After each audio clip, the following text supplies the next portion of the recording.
Okay, we are going to watch some more Italian League. It is Cisterna Valley versus Trentino again. Playoffs, you guys know how it is. They play multiple times. And yeah, I think, well, Cisterna's gone back and forth with these guys. But you've seen it. I don't really have to go through this too much. But Fare, probably, yeah, he's getting the most sets here. French right side. And then we got Michielletto, Italian outside, the unicorn. And then, yeah, the rest of the bunch. We'll just get into it. You guys already know. Labia's serving it up right here. I don't know if he's trying to go short here or what. You guys see how he's trying to get on this back half of this ball and just like kind of chop it short. And that's why, I don't know. You got to just really contact it less than you think you do. And you have to get really comfortable with that amount of contact, because if not, then it's just going to be a free ball and then they're going to score on you most of the time.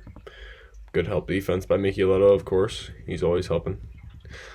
First of all, look at how he can just reach over the net anyways. Like, he's on his tiptoes and he's already reaching over the net. He's up there before the middle even is. He gets a great touch. And that's why, you got to really just separate. You got to separate your middle from a help blocker like Michielletto, because he's just so tall and it's just so easy for him to help block, Like, you got to just put that guy on an island and hope that he doesn't just eat up that one person, I guess. I don't even know. Hopefully you can match up a really good hitter against him so that, like, they can just go ISO, stop him. Because I don't know. Honestly, like, I think that Michielletto is a better help blocker than he is a solo blocker or a one-on-one blocker. If I'm a setter, I fear him more as a help blocker than as straight up one-on-one person that's blocking, because he can cover a ton of space, of course. It's a nice tip right here too.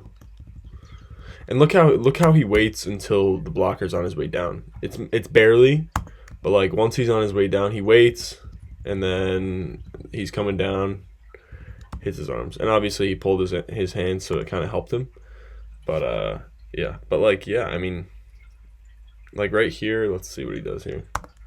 Like one-on-one, Michielletto still can't take away some extremes, So like if you have a hitter that can swing extreme sharp, extreme line, extreme high, whatever, then I don't know, they can at least have a chance one-on-one, but then this other guy, so then if you're trying to isolate, let's see if they do it.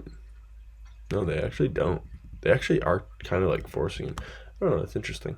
But let's say you do isolate Michielletto. Did he get another block here? Again, exactly what I'm talking about, dude. Exactly what I'm talking about, okay?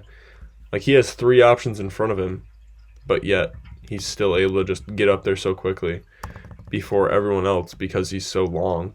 His hands are above the net before everyone else, and he's able to press over the net because he's just so lanky. He's so tall and lanky, Exactly what I'm talking about. He's just a really good help blocker because he's huge. He's huge and lanky. And so, if you isolate him, then, that other guy, so let's say Micheletto's let's say Fare is hitting on the right side one-on-one against Michielletto, and then we got a 31 and an outside. That means that this right side is going to have to be swinging high. And honestly, I feel like Cisterna actually does have the right people for it, because I feel like Fare can take some pretty high swings against, the outsides. I don't even know. Sorry, forget about it. It's a nice swing. Overpass resets the offense. And with a ball like this, there's certain times when you want to go quick. Like maybe if there's a front row setter, you want to go quick so that maybe they can dump it. You want to put it tight, weaponize the setter. But if not, then just put it high enough to where the setter can get his feet there, run his offense. Because on a perfect pass, chances are they're going to be able to make setter's going to be able to make a good decision and get a one-on-one anyways. So There we go. But then, yeah. But, like, I don't know. Michielletto, no matter what, he's just going to be taking high swings. Like, there's really not much you can plan for when you're trying to say, okay, let's try and stop Michielletto. You know, like, he's going to take super high swings. You got to hope for soft touches, stay deep as blockers, you know. But there's definitely going to be times when he just goes OT to like 20 feet into the court, you know? That'll happen.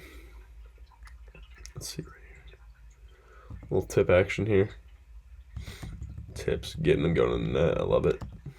Somebody went in the net. Yep.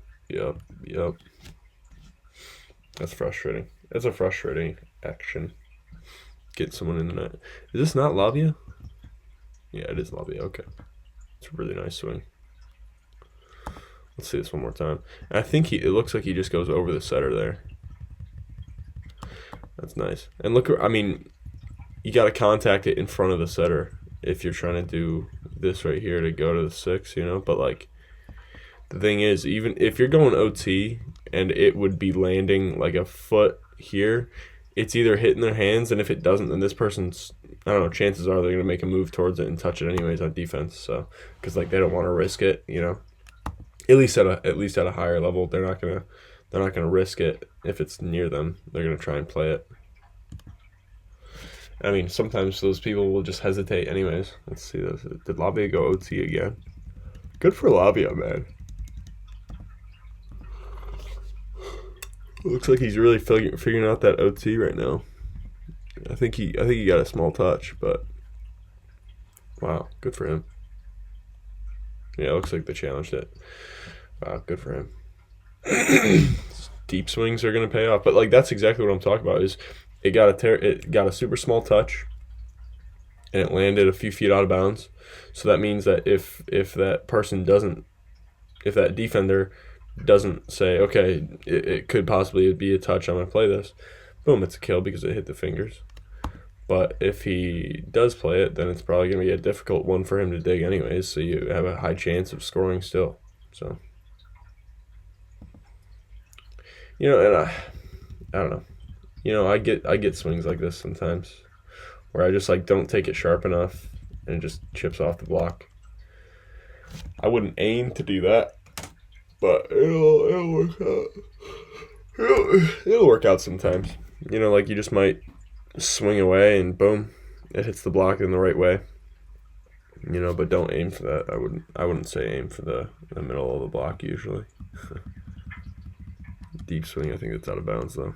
Yeah. Short serve. And this is much better. Like this is much better because even though it's high, at least it's short enough to where he has to make a move like this and dive, and he's no longer an option. And so, like, when he gets, let's just say, deleted as an option, you know, like, these guys should shift over, right-click, he should overtake the middle instead of him committing and then leaving a one-on-one over there, you know. But it's quick stuff, you know, and it's also, like, some people will dive, but then they'll be able to get back up, so it depends. Some teams aren't able to do that. Some teams are. It's not a huge thing though. I don't think that's gonna it's not gonna make or break a game. Serve and pass is what makes or breaks a game. I feel like that happens every single play. So, yeah, you either serve or you pass for every single play. I just want to see this one more time. Dang, really nice swing. He gets it at a super high point. Like if he's contacting it here, that gives him so much angle. That gives him so much opportunity to get wherever he wants on that court, you know? So, I mean, first of all, hit the gym so that you can get your vertical up, you know? But also, if need be, change your arm swing so that you're not hitting it like this every time. Like, obviously, this is a rare one. I guess he's not that bad. But, like, if he's hitting it here every time, then that's not going to be good for him. You know, like, it's not going to be optimal. But, and then also just learning how to get your feet to the ball. You know, like, getting your feet to the ball so that you're vertical You're straight up, you're jumping as high as you can, you're vertical, you're not falling away or leaning forward or hitting it completely in front of you. You're hitting it on top of you, you know? Like, look right here where right click, he contacts this ball. Okay? He's vertical. It's right in front of him, like just on top of him in front of him. You know, like barely in front of him at all. Mostly on top of him. Whoa, little carry action maybe. You know, I don't mind this move by Labia here, trying to finish his hands into the middle of the court there after he gets he just kind of bites on that middle there. It's not a bad block move. Just kind of contact the outside of his arm. If it contacted the inside of his arm, he's probably getting that block, so. And like you can maybe reach a little extra, but you're not always going to be able to. Yeah, what's happening with the Wi-Fi here? Dang it, man. Dang it. Maybe I'll have to do this another time. I don't know. We'll see. You know, last time I tried to watch the last Cisterna Trentino game, and my Wi-Fi actually was just crap in the bed. And so I wasn't able to finish the game, and I just deleted the footage. But we'll see. Hopefully the Wi-Fi doesn't screw me over here. I love this tip. And look how he just tracks. He just stays with the ball a little bit, you know? He fakes the swing, like by dropping his hand, pulling his elbow, and then he just stays with this ball just in case he gets his hand on it and like tries to joust him. He stays with the ball a little bit long. You know, he's contacting the ball a little bit longer. You know, it's a very fine balance. Because like if he contacts it longer or like has it in his hand a little bit slower, then it could be called a carry. You know, so it's a fine balance. You don't want to be grabbing the ball. You just want to track with it, just in case that person kind of jousts you or tries to block you there. You know, because if you contact that block, you want to be able to push through it or swipe off of it or do whatever you might need to. You know. Yeah, so they subbed Lavia. I thought Lavia was playing fine. All right.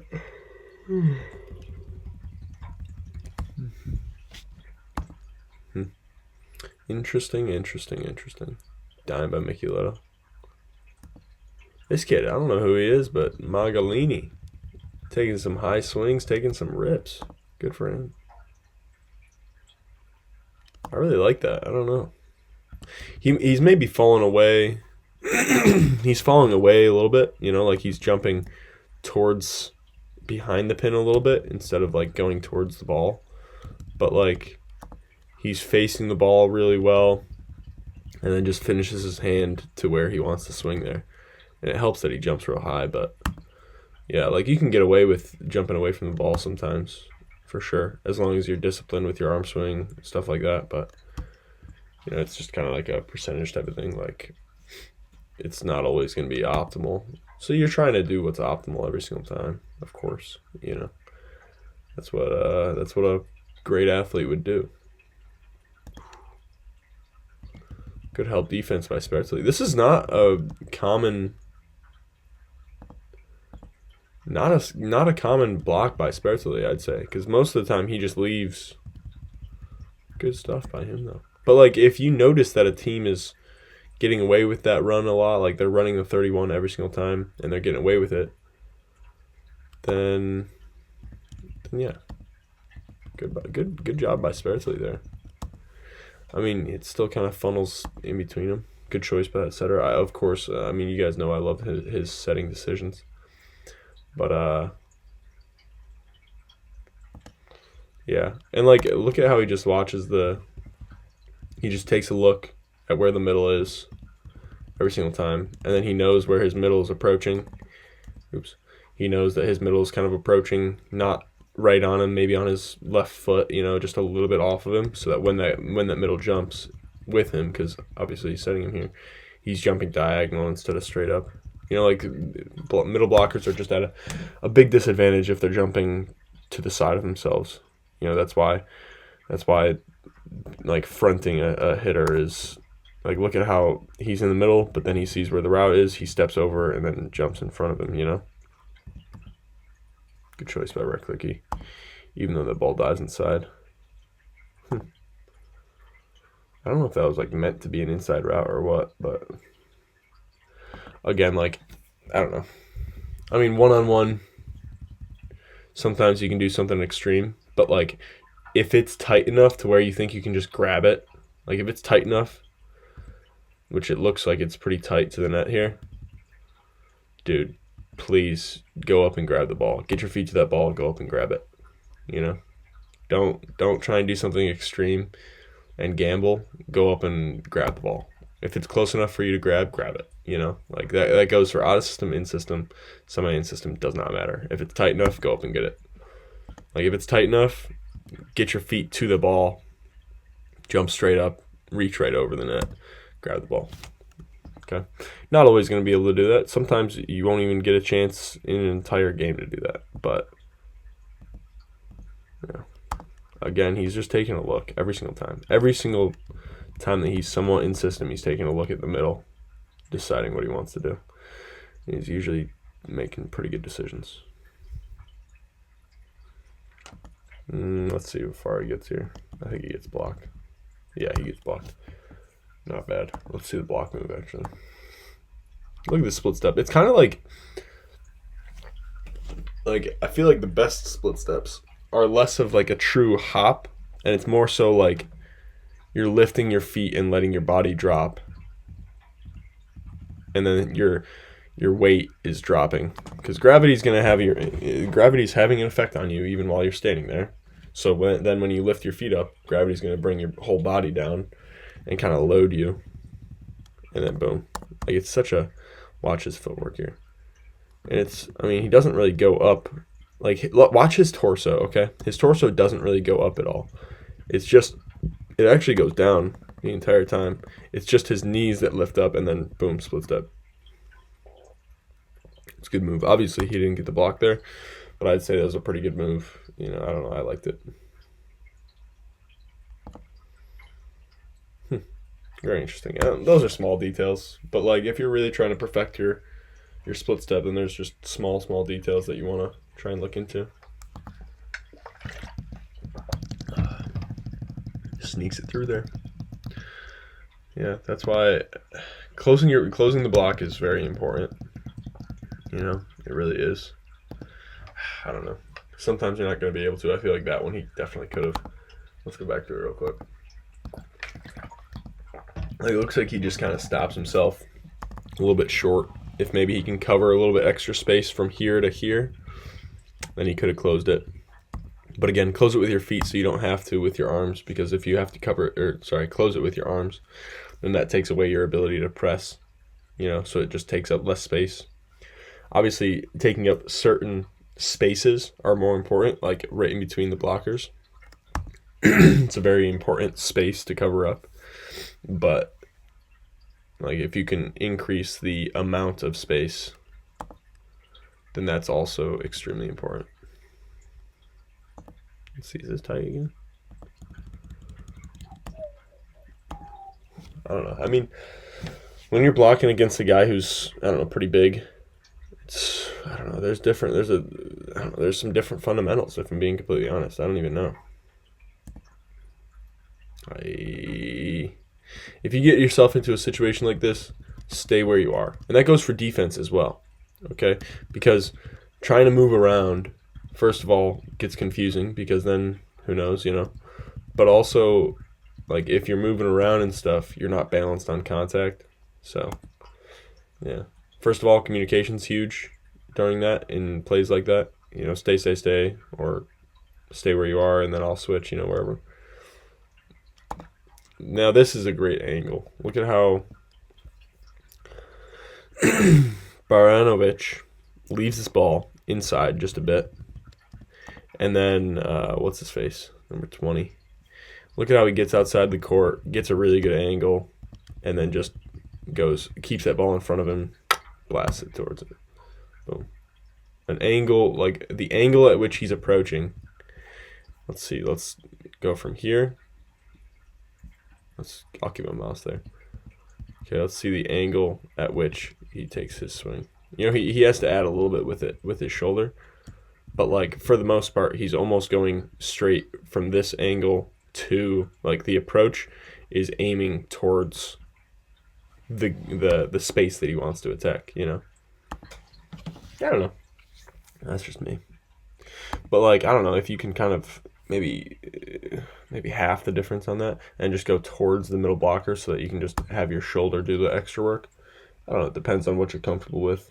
You know, maybe some guys really like to go hard angles, but they base it off of their shoulder. Maybe some guys just like to go hard angles, but they only use their approach to do so. So I don't know. It depends on what you want. Depends on the play. Depends on a lot of different stuff. But like your approach is going to have the angle at which you're approaching to the ball is going to have an effect on what angles are available to you, but also the, let's just say, mobility of your shoulder is also going to make a big difference on that as well.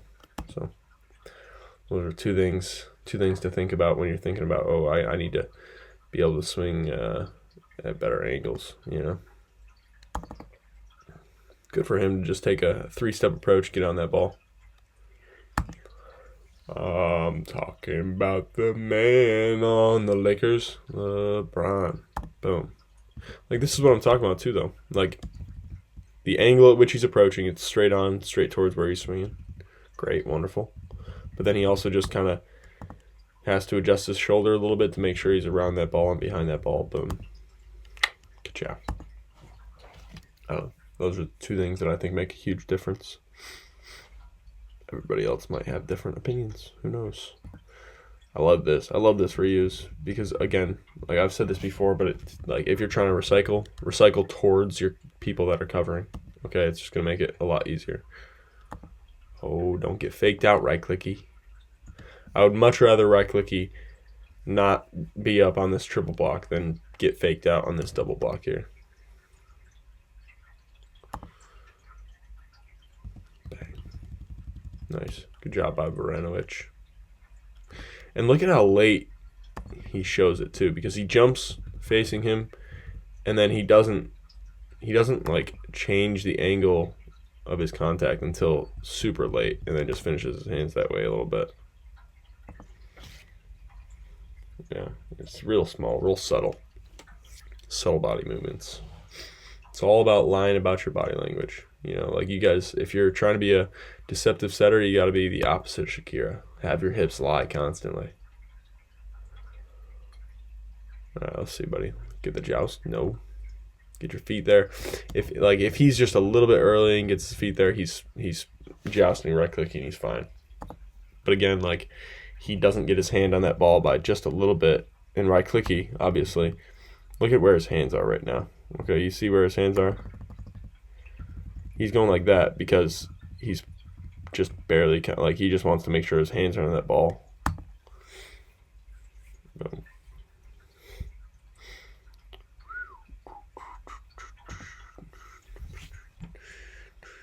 He's gotten a few here. Yeah, I don't know. It looks like Raklicky's kind of a lazy blocker in this scenario, but I don't know. I mean, it worked out. He's huge enough to where it seems like it's fine. You know, in situations like this, I always kind of feel like you have a few options. Like, first of all, in a situation like this, I look to see if I have the line open and available to me. I don't. He does not, obviously. Another thought that I usually get is to try and aim for hands in between these two hands. Okay? That's obviously what this guy's going to go for. But then also sharp cross. You know, like you really have, which is a difficult one. But like, if I had to number my options, it's 1, 2, 3, you know? But like, I cannot bring it down low if I'm going for this swing that he's going for here. You know, he almost gets caught a little bit there, but yeah, challenge that gap between the blockers a little bit sometimes, but make sure you stay high with it, because if the gap's going to be there, it's going to be high most of the time. Yeah, I would not base my life on swinging low between the seam, you know, so don't worry. Yeah, stay high in that scenario. But yeah, those are like my 3 options in a scenario like that where that setter is setting from where he was. I mean, always, you can always tip too. You can always just tip to keep the ball alive and keep a little pressure on that team, but it's your choice. It depends.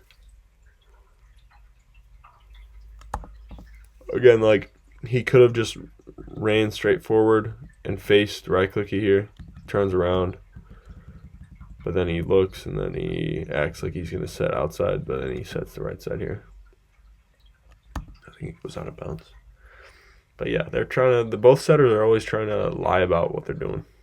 You know, like, they're trying to be deceptive, trying to be confusing to the blockers. Good block. Why not? Yeah, if Michielletto's doing it, might as well go up and block him. Yeah. Especially, I don't know. I mean, Micheletto's young too. Like, whatever option gives a young player the cooler possible result, try and cover that up, because I don't know, everyone wants to look cool, dude. You know, so, like, I don't know, especially on players who have big egos. Like, if you're playing against a kid who has a big ego, cover up the opportunity of him bouncing every single time. You know, like, don't even worry about pressing high. Don't worry about a disciplined swing. Like, if you're up there one-on-one with him, and, like, okay, it seems like maybe the opportunity for him to get a cool bounce would be on the line, dive your hands into the line, block him. Because most of the time, that's exactly what an ego player is going to do if he loves getting highlights, stuff like that, you know? So, that's just me. Cisterna going on a little run here. I like it. Ramon getting some serves. Really clawing it and just blasting it. I like it. These are good swings. These are good high swings. They're getting them extra opportunities because of that. You know, with this, he's trying to maybe chip it off the side of the block here. Maybe try and get a reuse. Pulls his hands, it works out. Fair enough.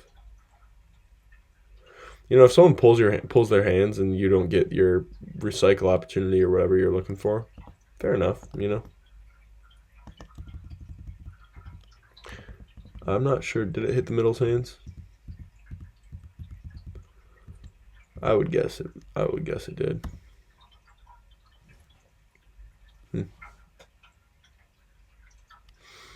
Fair enough.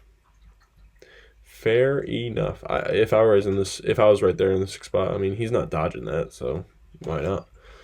You know, like, if you're in that 6th spot and the ball's right at you, don't dodge it. Even if you think it is out. Like, if it's gonna hit you in the body, like, if it's gonna be hard to dodge, just get it, dude. Just take care of it. Pop it up high on your side of the court. That's all. Not a big deal. Off the hands. Again, even if you get a mouse in the house, still go high.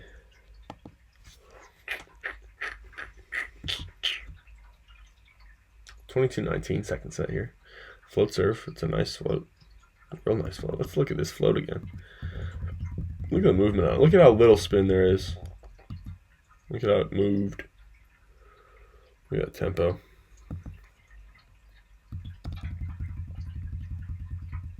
Did he get net? What happened?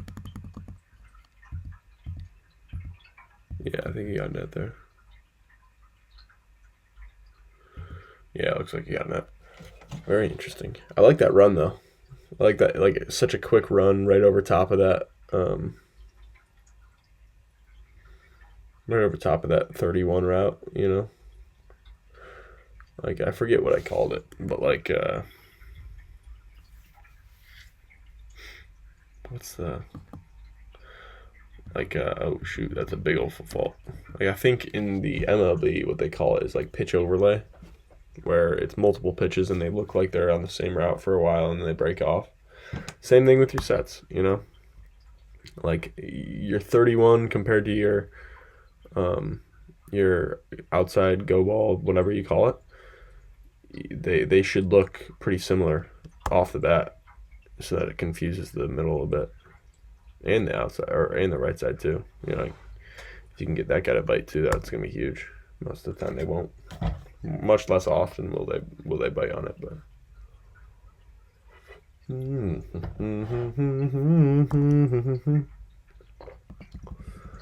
Yeah. Don't always go for that, but sometimes it'll be there. In a situation like this, though, I would say this middle needs to close wherever it is. I don't know why he's late. I don't know why he's not more explosive on this.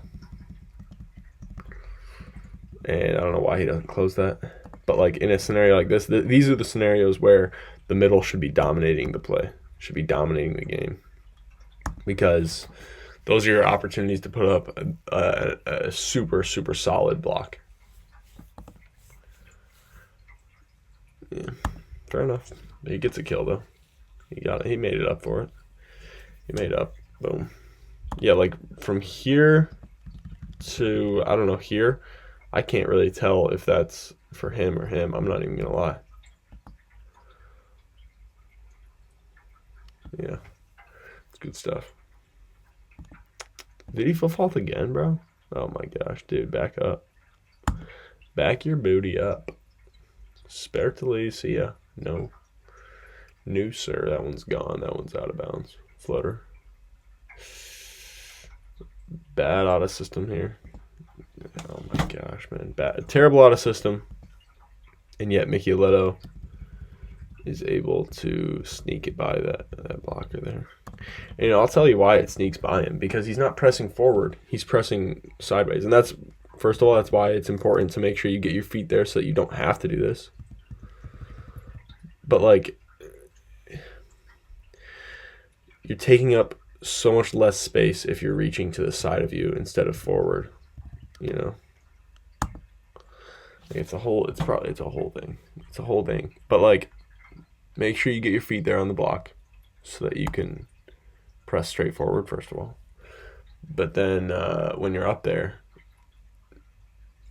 I mean, closing the block's important, but I think if I had to say take up more space or take up a specific space, I would like close the block. You know, I would say take up more space. I think that's what option I would pick. You know, because who knows where they're gonna swing. Some dudes are super unpredictable, anyways.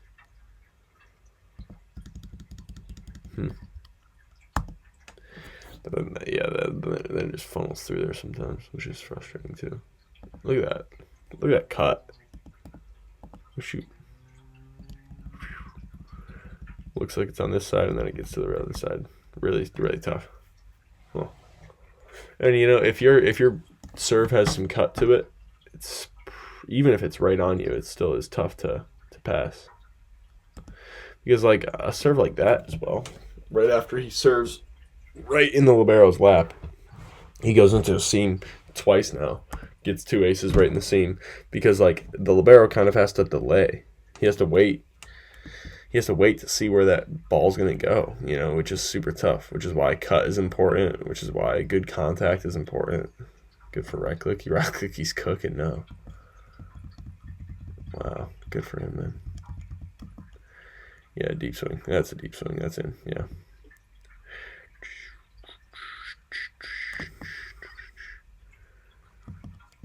Yeah, I mean, this libero moves horizontally really well. Just sometimes, I feel like he just struggles to track the ball and predict where it's going sometimes. Which is tough with serves like he's kind of trying to go against right now. It's tough. I understand it. Like, it's not easy at all. Like, Lavia's got a great serve. Michielletto's got a great serve. Right Clicky's got a great serve. Even the middles have, like, this guy has a hybrid, you know, so. No, he's going against some really tough serves. But I feel like he's not tracking the ball well enough. Like, he messes up where that ball's going to be, and then it catches him high, you know.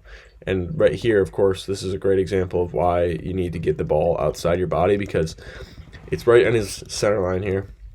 But then when he realizes, oh, shoot, this ball's going to be a bit high, the only adjustment that he has is jumping and leaning back, and then that ends up putting the ball 20 feet off the net. Oh, my. Oh my goodness. Poor Libero's getting in the way now too. Poor kid. Like this right here is what I'm talking about with like the pitch overlay, the set overlay, is that ball looked real similar for a long time there. Especially with his body language too. He's leaning forward, getting his hands right under the middle, getting his hands real close to the middle, throwing it over top. Just a flick. And like the extra power that he's adding to it, let's just say, so that he can get the ball to the outside there, it's all coming from his wrists and his fingers. None of it's from his arms. Like the final details of a set, I'm just gonna say, I hope that makes sense. They come from your fingers. Okay, they come from your wrist and your fingers. They don't come from the arms. Okay, arms and how much you put into it with your arms, that's gonna bring you a far distance. Like that's gonna give you big ranges. But then the flick of your fingers and the wrists, that's gonna give you the small distances. Kind of like a driver versus a putter. Like your arms are your driver, but then your fingers are your putter, where it's getting you to that last hole. You know what I mean? Like you're getting yourself on the green by throwing your arms through it and like jumping with your legs as well. I'd say your legs are your driver. But then like once you get yourself on the green, once you get yourself into a range of where you want to set by like how you're jumping and how you're hitting your arms with it, then you just put some final touches on it, get it in that perfect little window, and like get it within a few inches of where you want it, just with that. At least that's what I would say. That's the details I would kind of give you. And I don't know, maybe thinking about that would be kind of difficult if while you're playing, like you don't want to be having to take it slow. But if you start thinking about that, get to a point where you understand it and feel it at a certain level to where you don't have to think about it. That's true learning. Okay, like if you read the book The Art of Learning, that's going to teach you that too. Yeah, the book The Art of Learning, it's going to teach you a lot of cool stuff. Josh Waitzkin, chess prodigy, and then turned push hands, and then jiu-jitsu world champion. Yeah, like he's a beast. Dude's just a really, really smart dude. Understands a lot about learning and how to teach yourself stuff. OT by Michielletto down the line there. Again, like I don't know. I mean, even if this blocker right here, when you're going as triple block, is like, I don't know, even if they're all even height, let's just say, and they all jump to the same height, whatever, I'm going to go after this guy still because he's going to be lower because he's doing a standing block and the other guys are doing a swing block. Okay? Most of the time. In an ideal world, if I'm triple blocking, I'm going to have all three of my guys do a swing block and have it perfectly closed still. But that's not what a lot of teams do. A lot of teams don't do that. A lot of teams at the level you guys are probably going to be playing at, they'll just do standing blocks the whole way. So, I mean, I guess this advice won't really matter. But, yeah. But, I don't know, back to the Josh Waitzkin talk. The Art of Learning. If you're thinking about learning a new skill and stuff, you're going to have to think about it. Like, you're going to have to really be thinking about the details and the thoughts that you're trying to learn as you're starting to learn it. But then at a certain point, you're going to get so comfortable with it that it's just natural and you don't have to think about it anymore. And it's just like, boom, it happens without thinking about it. That's what I'm talking about with like the driver versus the putter when you're setting, Like, look right here. Like him doing this right here with his body is going to get him somewhere over here. But then the way his hands are is going to get him from anywhere in this general area to right here where he wants it. Oh, barely missed it. Look at where he contacted it. Come on. Oh, come on, that's pretty close. I'm pretty good. Come on. But, yeah, I hope that makes sense. If it doesn't make sense, let me know. I don't know. Maybe I'm wrong. Setters, if you disagree with me, if you think that I'm just spitting garbage and just completely lying to people, please let me know. Please let me know. And also, I've said this a few times recently. If you're trying to reuse or tool a block, do it while those people are on their way down. Okay? Because as he's on his way down, he can't press as much. It's still, I mean, honestly, because he's so tall and lanky, he's able to a little bit, but he's able to much less than if he was at his peak or jumping straight up still. Trentino's just kind of looks like they're taking over this game a little bit here. And what's his face? What's his name? Tarumi. Yeah, I remember Tarumi. Tarumi's played a few times for Cisterna. He's a good player. I think he's a Japanese player. Dime. Bang. Let's see. And like, if you feel, and this is maybe you won't see this or feel this as you're going up here and setting it, if you're a setter. But like, if you feel this guy just in front of you, but then you know that this guy's going on a back one, lead him a little bit extra over here, because you know that he's going to be swinging there anyways. Like, it's going to be really hard for him to dive all the way over and take this way and have him go there. So just toss it a little bit extra. Just then he has a little more room, because look at where he is. And then this guy is able to get around it because it's not far enough. Yeah. I don't know, hedge your bets. As a setter, hedge your bets. I mean, it seems like he kind of does it right here, where he kind of like forces him to swing over there, but that's not really it's more of a missed window than anything. Maybe he thought that he was drifting, I'm not sure. They're really stuffing it down the middle now. We got 7-2 here. Spertley going back to serve. On to Rumi. Let's see, Baranovic. No, out of bounds, okay. Again, this ball gets moved backward here. He gets outside the court more. Look at his approach. It's even more at an angle coming into the court. Bring yourself in there. If it's a dime, then that's much less important, I'd say.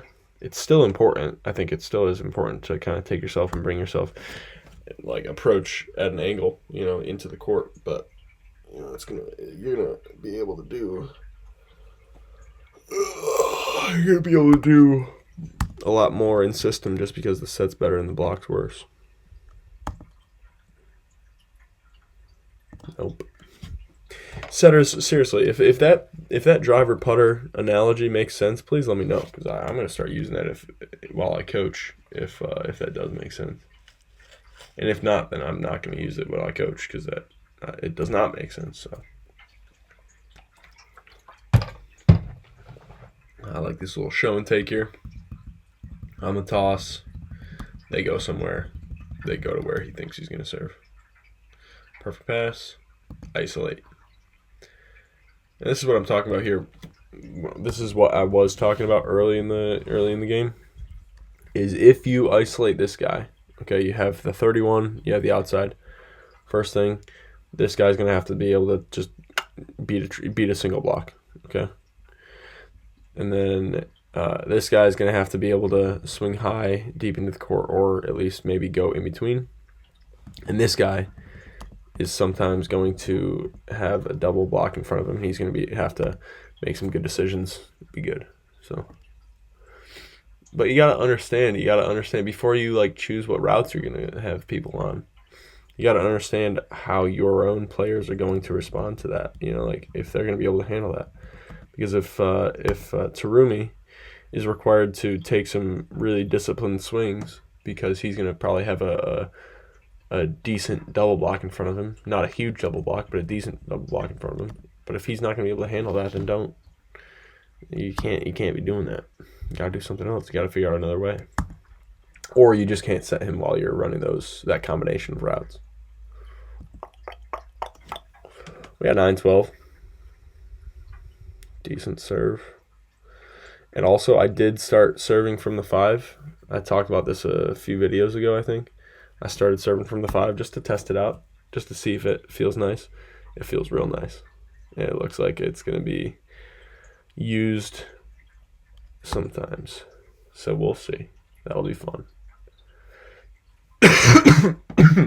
Oh, excuse me. Oh my goodness, what the heck's happening to me? My throat and my lungs are getting all messed up today. I don't know why.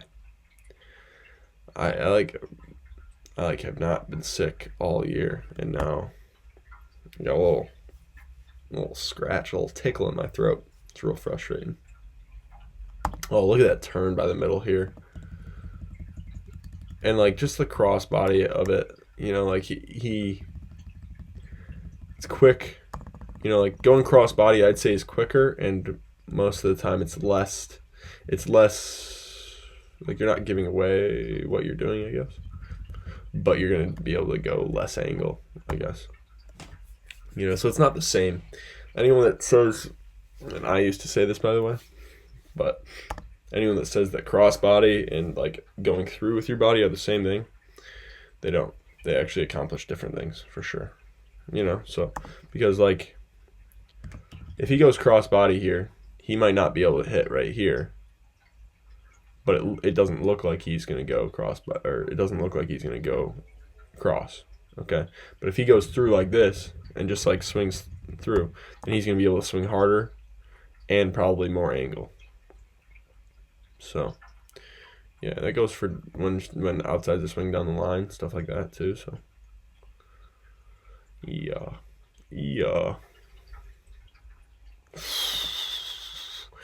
Dude, and this is why getting your feet to the ball is so huge and important, because Michielletto gets his feet to the ball, which allows him to reach as high as possible. And if you're Michielletto, you can go OT on pretty much anybody in the world, and then you can just do that and just power tip it wherever you want. And they're even like, watch this guy right here.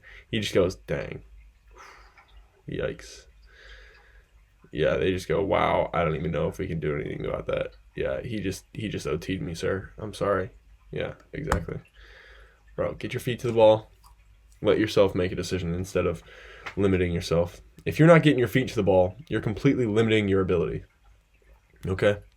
You're completely limiting your ability to contact the ball at a good point and make a decision. Michielletto, and for such a big dude, he gets his feet to the ball so well.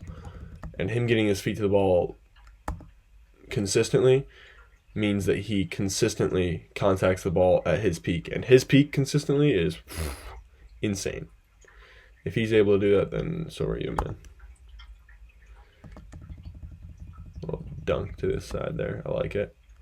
And you really gotta learn where the block's gonna be so that you can go like outside of the block, and like you're gonna have to have a feel for where the block is so that you can go outside of it. Like you can't just blindly tip to the left of me because I think I might be okay. No, like you gotta feel where that block is. You gotta get outside the block so it's not just a free ball or you get blocked. Because if you're just throwing it into somebody's arms and like throwing it down into somebody's arms, they're gonna block you and you're not accomplishing anything. So yeah. Nope. Tarumi with another block there. Good for him.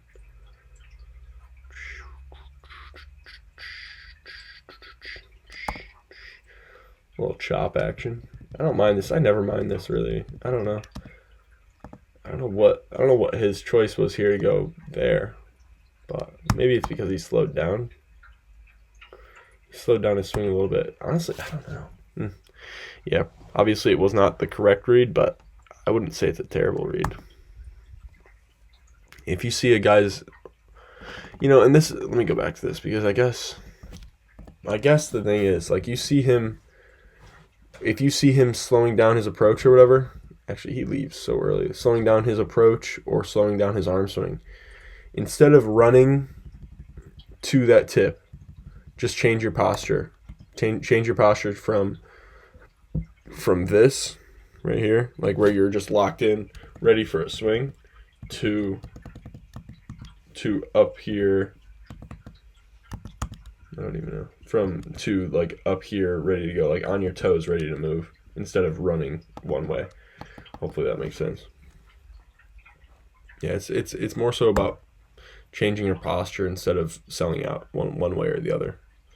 Because sometimes it can hit the block. Oftentimes it can hit the block and just change its direction. Oftentimes you just might be slightly wrong about your read, or someone can just go like this. You know what I mean? So just change your posture instead of running a specific way. And that'll probably help you on defense, because you can cover some space. If you're ready to move, if you're truly ready to run wherever, you can cover a ton of space, at least if you're somewhat athletic. You'll be able to cover a decent amount of space. So just change your posture and get ready to move. And then instead of like just blindly trusting your read, unless you need to, and the only way that you would get the ball is if you fully trusted the read, but usually that's not the case. Usually you can kind of take one step of faith towards that read, where it's just changing your posture, changing like what you're ready for. Yeah, and then you're usually able to cover up that space and play defense and do whatever you're talking about there. I don't know, man. You sneak that through to Rumi, you little dog, you. Let's see. Perfect pass. Behind him. Yeah, of course. If you're going after that all day. You're going after that all stinking day. Tarumi versus Michielletto all day. And like this is why that French style of defense where you're just balanced on contact and just like very few steps is so good, because look at how little Baranovic actually moves on defense here, and yet he's just able to react, pop the ball up.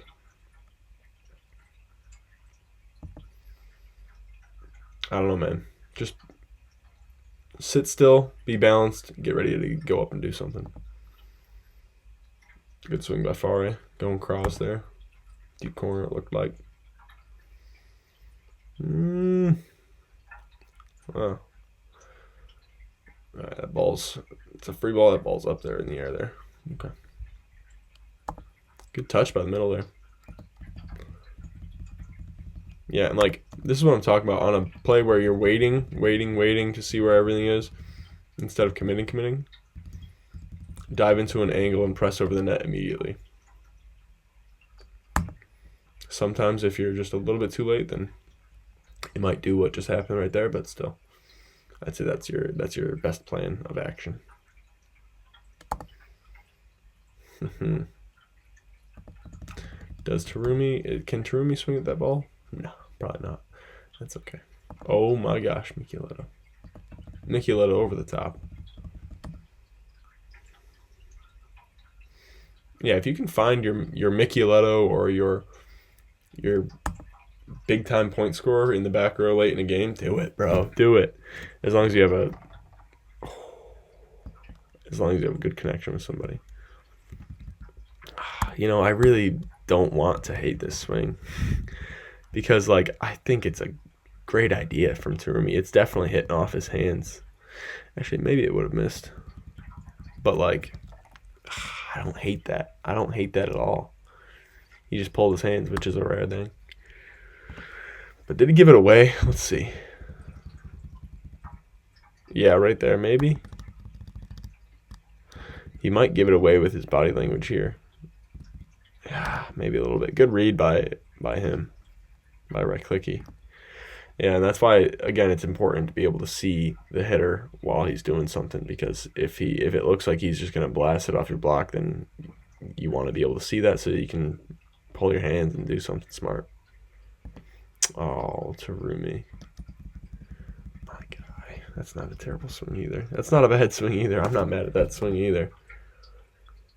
It's just barely out. It doesn't hit someone's hands. Why is that middle late?